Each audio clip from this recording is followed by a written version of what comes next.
everyone. Aloha. Aloha. Want me to start with you? Do you want to? Well, I was just thinking that the reason this whole film started was because of all the work that my wife and I do with nonprofit groups, Kuku Hawaiʻi Foundation. We're here tonight. Everybody working really hard all year long with environmental education in the schools.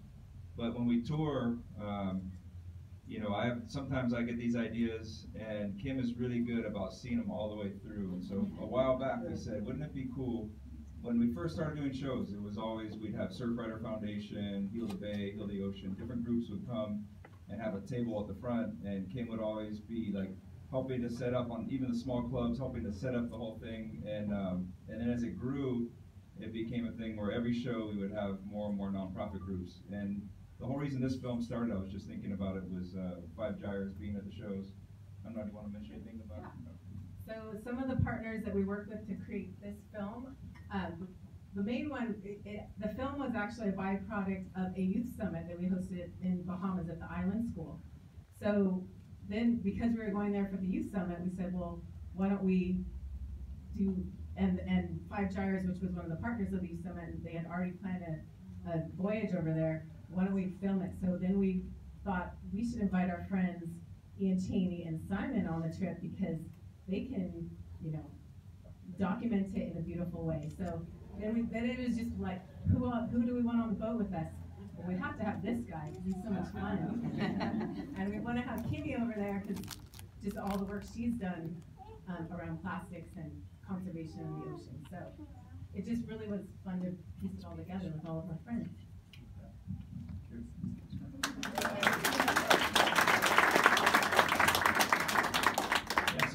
So a lot of months of work went into planning it, and a lot of phone calls out.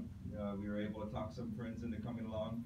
It was a really great learning experience. You won't see my kids in the film too much, but from Florida to the Bahamas, the whole family was on board. And then my oldest son and my niece, we sailed from Bahamas onto Bermuda, to the Bermuda Triangle, and along with our good friends. So it was a really great learning experience. For me, we've done so much work around our shows of trying to eliminate single-use plastic that I felt like it was important for me to get out to the middle of the ocean and work with the scientists that were actually collecting the data and figuring out how much plastic is in the ocean, and just to really see it firsthand of how they're gathering that information. So yeah, I was pretty stoked to get to go along on this journey. Would you guys ever be up for saying something about? Thank you, Jack. I'd love to. First and foremost, I'd like to thank Sam for this opportunity. This is an incredible building, and I'm fortunate to share my art here, and definitely do go upstairs, and I look forward to, it seems like there's new blood being transfused into this building, and I'm excited about that. I'd also like to salute and thank Jack and Kim, and maybe we could all put our hands together for Kuku Hawaiʻi Foundation. We definitely walk the talk. It's, you know, it's real easy to do the green talk and the scientification, but these guys work really, really hard. And there are many programs that they're involved in locally, and I just love that you guys are starting with the kids, because sometimes it's hard to teach old dogs new tricks, but they're so sly. They're in the schools, you know, teaching the kids early on. We live in Hawaii, and it's a slice of paradise, but you go to the windward side of our islands, and you see all of our islands and all parts of the world. How much plastic is really out there is just sadly very, very eye-opening to me. I'm becoming more and more aware of it from my lifeguarding and body surfing time on the windward side, and it's just not right. You know, all that plastic that's washing, and it's not going to get any better. We do cleanup after cleanup after cleanup, and that's not going to solve the problem. I want younger, smarter kids to figure it out on what some of these solutions are to, you know, turning off the tap of all that crap going into our oceans. But anyway, thank you all for being here tonight. Happy Earth Day month, and get involved. Thank you. Is also on board, and just an absolute, kind of a real mermaid, actually. It's been a pleasure to be on board this journey, and I've always followed Jack just for his musical, inspirational, like, just vibe and just everything he's helped me through with my life. But when I met him in person and I got to meet Kim, she many other topics that I never really thought about, and plastic pollution was definitely one of them. And it just really captivated me when she started educating me on the damage that it can do and how we should, like, plastic's not a bad thing, but single use is something that we should all try and examine and reconsider and refuse as much as we can. Kim's the one that taught me that. And so when I got involved on this project, you know, I was probably the most uneducated person on board. And it even came with a bit of like being skeptical of it all, because we set out these trawls, and whenever we did, we'd only collect just like a tiny bit of like fragments, which you'll see in the video. And when we did, I always thought, there's nothing to write home about. This is the bluest ocean I've ever seen.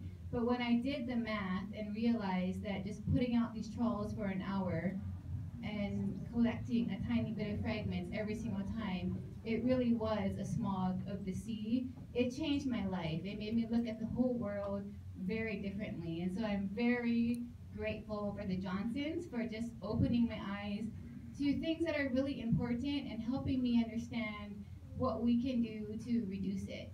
And with that, like, it's a very hard subject to talk about, and so I'd like to bring up my friend Simon, because it's through his art and music that he makes it something that's more relatable.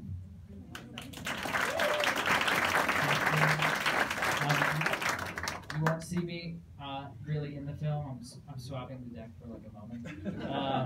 But I was behind the camera holding a boom mic, trying not to fall over the side of the boat, kind of bracing myself.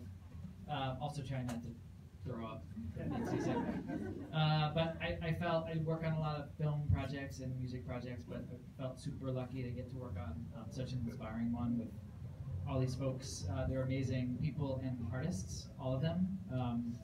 So I felt really lucky to get to go and see another part of the world, the ocean, another part of the world, and learn about what was going on there that affected us here, and especially just you know, getting to be a part of this project and a part of the music and work with Jack was really inspiring. So thank you so much to you guys, and thanks to everyone for coming out.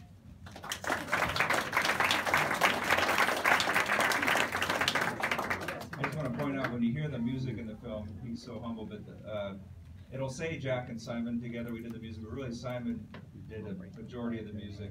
I wrote some of the melodies and came up with some of the roots, and then I would show up at the studio and Simon would have these just elaborate, beautiful things worked out, and I would join in and we'd work together, and it was so much fun, and we've done a lot of music together at this point.